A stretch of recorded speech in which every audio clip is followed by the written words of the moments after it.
নমস্কার, আমি অ্যাস্ট্রোলজার সুজিত দে।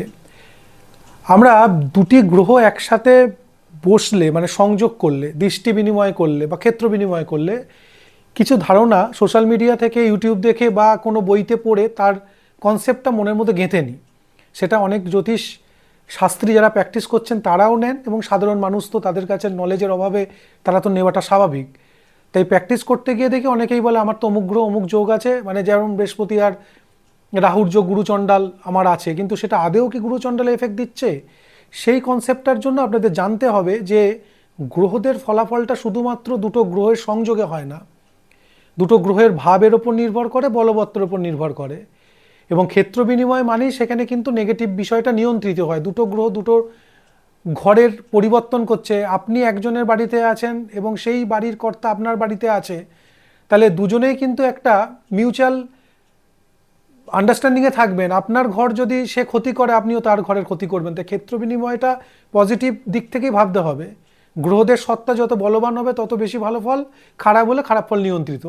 দৃষ্টি বিনিময় দৃষ্টি বিনিময়ের একসাথে বসলে, এক ক্ষেত্রে বসলে সেখানে কিন্তু ওই ভালো খারাপের ওপর তত্ত্বগুণে ফল ভালো মন্দ দেয়। তার জন্য আমাদের আগে জানতে হবে দুটো গ্রহের ক্যারেক্টার, তারা লগ্ন সাপেক্ষে শুভ না অশুভ, তাদের বলবত্তা, তারপর আমাদের ফল। শনিচন্দ্র নিয়ে আজকে কিছু আলোচনা করব আমরা। আগে তার কারকত্ব জানতে হবে। চন্দ্র হচ্ছে আর্দ্রতা, জলীয়, জল, এদের কারক। আর আমাদের শনি হচ্ছে শুষ্কতা, ড্রাই, কোল্ড, ঠান্ডা, এগুলোর কারক। তো চন্দ্র এবং শনি দুটো একসাথে কানেকশনস করলে সাধারণত জলতত্ত্ব আর শুষ্ক তত্ত্ব মিশে যায়। তার মানে শুষ্ক তত্ত্বের আধিক্যে জলতত্ত্ব শোষিত হয়।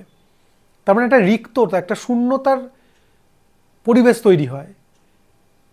এই রিক্ততা বা শূন্যতার যে পরিবেশ, তাহলে শনিচন্দ্র সেইগুলোকে প্রভাব বিস্তার করে কোথায় না মানুষের মনের ওপর। কারণ মন হচ্ছে মানুষের আবেগকে নিয়ন্ত্রণ করে, মানুষের ইমোশন, কল্পনা, এগুলো যার কারক হচ্ছে চন্দ্র। তাহলে শনিচন্দ্র কানেকশানে এই আবেগটা অসংযত হয়, উদ্ভ্রান্তের মতো হয়, অলিক কল্পনা, আকাশকুসুম কল্পনা, ওভার থিঙ্কিং এবং মায়া মমতাহীন অথবা অত্যাধিক আবেগযুক্ত, এই একটা ব্যাপার কাজ করে। কখন অত্যাধিক কখন নিয়ন্ত্রিত সেটা জানতে হবে। যখনই শনিচন্দ্রের বলবত্তা অবস্থার কানেকশানস হয় তখন তাদের আবেগ নিয়ন্ত্রিত হয়। যখন শনিচন্দ্রের দুর্বল কানেকশানস হয় তখন আনকন্ট্রোল আবেগ হয়। যে কোনো সাধু বা সন্ত তাদের আবেগকে নিয়ন্ত্রণ করতে পারে, এবং তার জন্য কিন্তু তাদেরকে আমরা কঠোর মনে করি। আসলে তারাও কখনো সংসারী ছিলেন, তারাও কখনো বাস্তব জগতের সাথে ছিলেন, কিন্তু কোনো কারণে গৃহত্যাগ করেছে, সন্ন্যাস গ্রহণ করেছে। এই বাস্তবতার সাথে পরিচিত হয়ে তারা তাদের আবেগকে নিয়ন্ত্রণ করে, আবেগে ভাসতে চায় না বা পারে না। কিন্তু আমরা যদি মনে করি যে এই সন্ন্যাস মানুষগুলো বা সাধক মানুষ বা ত্যাগী মানুষগুলো হয়তো পুরোটাই কঠোর কঠিন, সেটা ভাবলে ভুল হবে। তাদের কিন্তু জীবের প্রতি দয়া, মায়া, প্রেম সবই আছে, কিন্তু জায়গা বিশেষে। এই বিষয়টাতে তার জন্য শনিচন্দ্র কানেকশান একটা সন্ন্যাস বা ত্যাগ যোগের কারণ। কারণ ত্যাগ মানে সেখানে রিক্ততা, সেখানে শূন্যতা, সব কিছু নির্লিপ্তভাবে ত্যাগ করার মতো মানসিকতা। সেখানে কিন্তু কোনো আবেগের স্থান নেই, যেটা শনিচন্দ্র কানেকশান। তাই সন্ন্যাস গ্রহণ করতে গেলে আমাদেরকে আবেগ নিয়ন্ত্রণ, সংযম ব্যাপারটাতে অনেকটাই নিজেদের ওপরে আস্থাবান হতে হয়। যেখানে আমরা এই যে রিপু জগৎ, এই যে আমাদের মোহজগৎ, সেটা ছিন্ন করার জন্য আমাদের মানসিক প্রস্তুতি, যেটা শনিচন্দ্র কানেকশন দিতে পারে। তাহলে এই শনিচন্দ্র যদি পজিটিভ হয়, তাহলে লগ্নে যদি কানেকশন থাকে সে আবেগ নিয়ন্ত্রণ করবে, সে ত্যাগী হবে, সে যে কোনো মুহূর্তে সে তার মানে বিলাসিতার সামগ্রী ত্যাগ করতে পারে, কোনো বিষয়তেই তার ততটাও মোহগ্রস্ততা আকর্ষণ থাকবে না। লগ্ন কানেকশন শনিচন্দ্র। দ্বিতীয়তে পজিটিভ শনিচন্দ্র যদি হয়, তার মানে অর্থনৈতিক জায়গাতে তার শনিচন্দ্র কানেকশানে অবশ্যই কোথাও না কোথাও একটা শূন্যতা কাজ করবে। কারণ তার অনেক আছে, তবুও সে সেটা ভোগ করছে না। শূন্যতা শব্দের অর্থ তার নেই তা নয়। পজিটিভ শনি মানেই সেকেন্ড হাউসে অর্থবান করে, কিন্তু তার সেই ভোগে আগ্রহ থাকবে না, তার সেই সঞ্চয়টা তার জন্য করছে না, তার পরিবার, তার দায়িত্ব কর্তব্যের জন্য করছে, এবং তার অর্থ সঞ্চয়ের জায়গা ভালোই হবে। বাক্যের বিষয়ে সে স্পষ্টবাদী হবে, কারণ আবেগ থাকলে সে মন রক্ষার জন্য কথা বলে। আবেগ নিয়ন্ত্রণ করতে পারলে যেটা ন্যায্য, যেটা স্পষ্ট, যেটা নৈতিক, সেটাই সে বলবে। থার্ড হাউস কানেকশান হলে স্বজন সম্পর্কিত জায়গাতে সে খুব ফর্ম্যাল হয়, কারণ সে জানে বাস্তব জগৎ কী, যে স্বজনের কাছ থেকে কতটা সে পাবে। মানে পরিচিত মাধ্যম ম্যাক্সিমাম মানেই প্রিয়জন থেকে প্রয়োজনের জন্য মানুষের সঙ্গে সম্পর্কে জড়িত হয়। এইটা শনিচন্দ্রের মানুষ ছোটবেলা থেকে বুঝে যায়।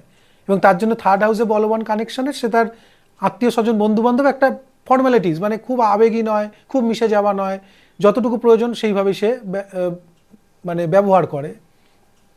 চতুর্থ, পারিবারিক জায়গা, সম্পত্তির জায়গা, সেখানেও কিন্তু তার শনিচন্দ্র কানেকশানে সে দায়িত্ব কর্তব্য পরায়ণ হয়ে তার পরিবারের মানুষগুলোর জন্য যতটুকু প্রয়োজনীয়তা, করণীয়, কর্তব্য, দায়িত্ব সেগুলো করে এবং সম্পত্তি বিষয়ক বা তাদের সাথে মানসিক বন্ধনের জায়গায় খুব বেশি আশা নিয়ে কিন্তু পরিবারবদ্ধ সে হয় না, হতে পারে না, কারণ জানে পরিবার থেকে তার কতটা পাওয়ার হতে পারে বা কতটা পেতে পারে। তাই আগে থেকে মন প্রস্তুতি নিয়ে নেয় যে আমার ইহজীবনে জন্ম মানে আমার পরিবারটা হচ্ছে একটা কর্তব্যের মধ্যে পড়ে। তার মানে এমন নয় পরিবার কেন্দ্রিক জীবন নিয়েই আমি সারা জীবন চলবো, অতি পরিবার কেন্দ্রিকতা তার মধ্যে থাকবে না।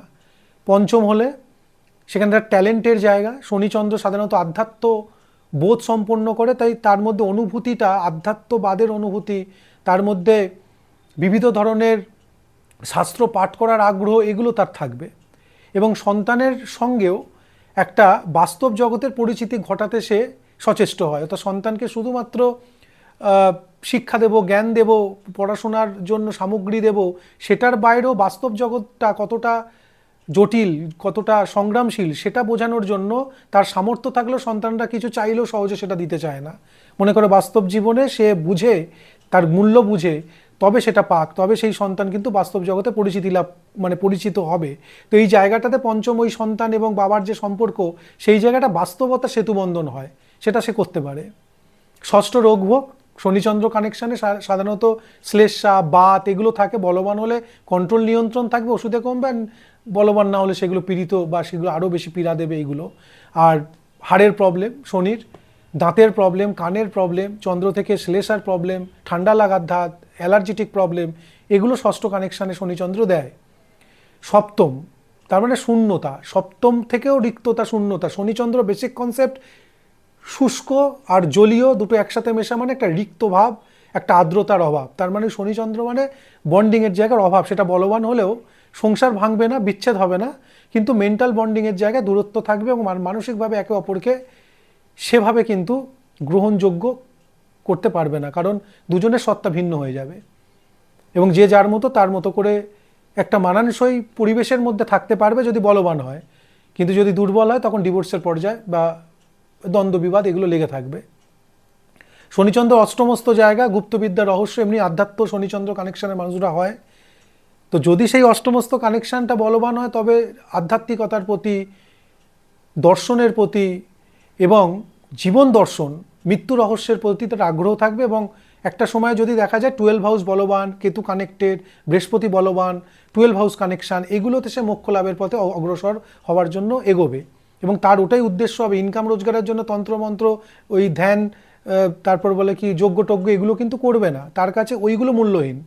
তার হচ্ছে জীবন রহস্য, গোপন রহস্য এবং জন্ম থেকে মৃত্যু পর্যন্ত রহস্য উদ্ঘাটনের উদ্দেশ্যেই সে কিন্তু আধ্যাত্ম পদে পা দেবে।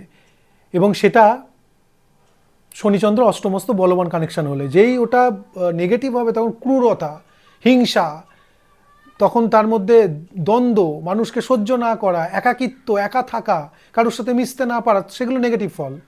আধ্যাত্মবাদের জন্য আমি মানুষের সঙ্গ সরিয়ে নিচ্ছি কোনো বিবাদ ছাড়া, আমি নিজেকে একক একটা জায়গায়, কারণ আমার মেন্টাল সত্তার সাথে আরও 5 জনের সত্তা মিলছে না, তার জন্য আমি নিজেকে সরাচ্ছি বিবাদহীনভাবে। আর নেগেটিভ হওয়া মানে বিবাদ করে সে একাকিত্ব হবে, মানে সন্ন্যাসের জন্য একাকিত্বকে গ্রহণ করা একরকম, সেটা শনিচন্দ্রের ভালো দিক। আর শনিচন্দ্রের নেগেটিভ অষ্টমস্ত কানেকশন, সে বিবাদে বাধ্যতামূলকভাবে সে একা হয়ে যাবে, কেউ তার সঙ্গ আর দিতে চাইবে না। নবম স্থান ভাগ্যস্থান, এটা ধর্মের জায়গা। শনিচন্দ্র কানেকশান যাদের কানেকশান স্ট্রং আছে, স্বামীজিরও যেমন কানেকশানস ছিল শনিচন্দ্রের, তো আধ্যাত্ম পথে উন্নতি, সাকসেস পাওয়া, ধর্মকে সমাজের মাঝখানে বিরাট একটা জায়গা দেওয়া, ধর্মগুরুর পদ লাভ করা, সঠিক বাস্তব জগৎ সম্বন্ধে মানুষকে লোকসাহিত্য বিষয়ে জ্ঞান দান করা, এই কানেকশানসগুলো থাকে এবং বহুবিধ মানুষের সঠিক দর্শনকে জাগ্রত করার জন্য এই মানুষগুলো দায়িত্বপূর্ণ জায়গা গ্রহণ করে। দশম স্থানে শনিচন্দ্র, এই দশম স্থানে শনিচন্দ্রের নেগেটিভ ফল মানে কর্ম স্যাটিসফ্যাকশন হবে না, কর্ম বারে বারে চেঞ্জ করবে, বসের সাথে ঝামেলা, কোথাও মনস্থির হবে না, কর্ম পরিবেশে অশান্তি, ঝামেলা, বিচ্ছেদ, বিবিধভাবে প্রবলেম, বারে বারে কর্ম নিয়ে একটা টেনশন সারা জীবন চলবে। পজিটিভ হলে তার কিন্তু ওই শনিচন্দ্রের জন্য তার দায়িত্ব কর্তব্যবোধ আরও বেড়ে যাবে এবং সে কর্মর দায়িত্বটাকে সে আরও 5 জনের থেকে অনেক বেশি পালন করবে। তার জীবনে কর্মটাও মানে তার কর্মক্ষেত্রটাও বাড়ির মানুষগুলোর যেরকম দায়িত্ব পালন করার মতো থাকে, কর্মর জগৎটাকে বা কর্ম পরিবেশটাকেও কিন্তু সে তার ওই সত্তার মধ্যে জুড়ে নেবে। অর্থাৎ অন্য মানুষ দেখা যাবে হয়তো 6টার সময় অফিস ছুটি হচ্ছে সে বেরিয়ে যাচ্ছে, এই মানুষগুলো শনিচন্দ্র কানেকশানে 10তে যাদের কানেক্ট করছে বলবান, তারা কিন্তু ওই ঘড়ি ধরে কাজ করবে না।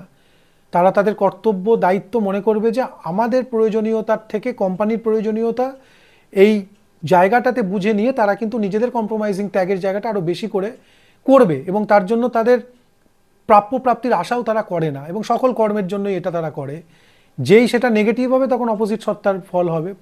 প্রাপ্তির ক্ষেত্রেও তাই, শনিচন্দ্র বলবান কানেকশন কারোর থেকে আশা না করে সবাইকে দিয়ে থাকবে তারা। ব্যয়ের ক্ষেত্র তাই, দ্বাদশভাবে শনিচন্দ্র কানেকশন মানে শুভ কাজের জন্য, ধর্মীয় কাজের জন্য, মানুষকে সেবার জন্য সে দান করবে। কিন্তু যখনই সেটা নেগেটিভ হবে, ব্যয় মানে সে মানে কৃপণ হবে, খরচা করতে চাইবে না, নিজেও ভোগ করবে না, কাউকেও দেবে না। তো এইগুলো নেগেটিভ পজিটিভটা ভাবতে হবে, লগ্ন সাপেক্ষ, লগ্ন বিরুদ্ধ কিনা, কানেকশানসটা আত্মকারক কানেকশান হচ্ছে কিনা, কেন্দ্রকোণের কানেকশান হচ্ছে কিনা, তার উপর একটা ফলাফল বিচার করা হয়। যেমন লগ্নে যদি শনিচন্দ্র কানেকশান হয় সেই ব্যক্তি কিন্তু দারিদ্রতায় ভোগে, সেকেন্ড হাউসে শনিচন্দ্র কানেকশান হলে দারিদ্রতায় ভোগে, সেগুলো কিন্তু কোনো কোনো বইতে উল্লেখিত। কিন্তু এর পজিটিভ দিকগুলো আমি বললাম, নেগেটিভ এগুলো। ম্যাক্সিমাম ক্ষেত্রে দুটো অপোজিট সত্তার প্ল্যানেট একসাথে বসলে বা কানেকশানস করলে বইগুলোতে তাদের নেগেটিভ কথাগুলোই লেখা, কারণ এই দুটো ভিন্ন সত্তা। কিন্তু ভিন্ন সত্তার প্ল্যানেটও তো পজিটিভ রেজাল্ট দিতে পারে। যেমন লগ্নর সাথে সেকেন্ড হাউস শনিচন্দ্র ইন্টারচেঞ্জ হয়েছে এবং বলবান শনি বা আত্মকারক শনি বা চন্দ্র আত্মকারক, সেক্ষেত্রে তো অবশ্যই সে ধনবান হবে, অর্থনৈতিক উন্নতি করবে, তার মধ্যে ত্যাগের ভাব থাকবে, দাতা হবে, এগুলো আছে। কিন্তু সে ওই ক্রূর হবে, দ্বন্দ্বতে জড়িয়ে পড়বে, অশান্তি করবে, হিংসা করবে, কৃপণ হবে, এগুলো সব নেগেটিভ ফল। থার্ড হাউসে সেই শনিচন্দ্র কানেকশন নেগেটিভ হলে স্বজনের কাছ থেকে মনোকষ্ট, মনোদুঃখ, আঘাত, পীড়া এবং তার মধ্যে একটা হতাশা, শূন্যতা, ডিপ্রেশনে চলে যাওয়া। ফোর্থ হাউসের ক্ষেত্রে জমি জমা সংক্রান্ত অশান্তি, ঝামেলা, প্রিয়জনদের সাথে বিবাদ, বিচ্ছেদ, তাদের নিজের ন্যায্য পাওনা থেকে বঞ্চিত হওয়া, এগুলো কানেকশানসে থাকবে। কিন্তু পজিটিভ হলে সেই ফলগুলো বললাম। ফিফথে থাকলে শনিচন্দ্র নেগেটিভ এফেক্ট মানে সন্তানের সাথে বিচ্ছেদ, সন্তান হানি বা সন্তানহীন যোগ, এগুলো থাকতে পারে। তো সব ক্ষেত্রেই বিচারটা হচ্ছে পজিটিভ না নেগেটিভ, সব ক্ষেত্রে বিচারটা হচ্ছে লগ্ন সাপেক্ষে শুভ না অশুভ এবং তার সাথে আমাদের কেন্দ্রকোণ এবং আত্মকারকত্বের বলবত্তার কানেকশানস। দুটো প্ল্যানেট মিশে গেল মানেই তারা খারাপ ফল দেবে, আর দুটো ভালো হওয়া মানেই তারা বিশাল না। বুধাদিত্য যোগ রবি বুধের বারবারই বলি আমি, 100টা ছকে 90টার উপরে ছকে থাকে, সবাইতে সেই ফলটা পাচ্ছে না কেন, এটা ভাবতে হবে। এটা শুভর ক্ষেত্রে বললাম। অশুভর ক্ষেত্রে সেরকম, রাহু মঙ্গল হোক, শনিচন্দ্র হোক, এরাও সবার ক্ষেত্রে অশুভ সংযোগ মানেই যে অশুভ ফল দেবে এমনটা নয়। ভালো থাকুন, সুস্থ থাকুন, ভিডিওগুলো ভালো করে কনসেপ্ট ক্লিয়ার করুন, তাতে বর্তমান সাজা জ্যোতিষী 100 জনের মধ্যে 90-এর ওপরে ঠকতে হবে না। ভালো থাকুন এবং ভিডিও ভালো লাগলে শেয়ার করুন।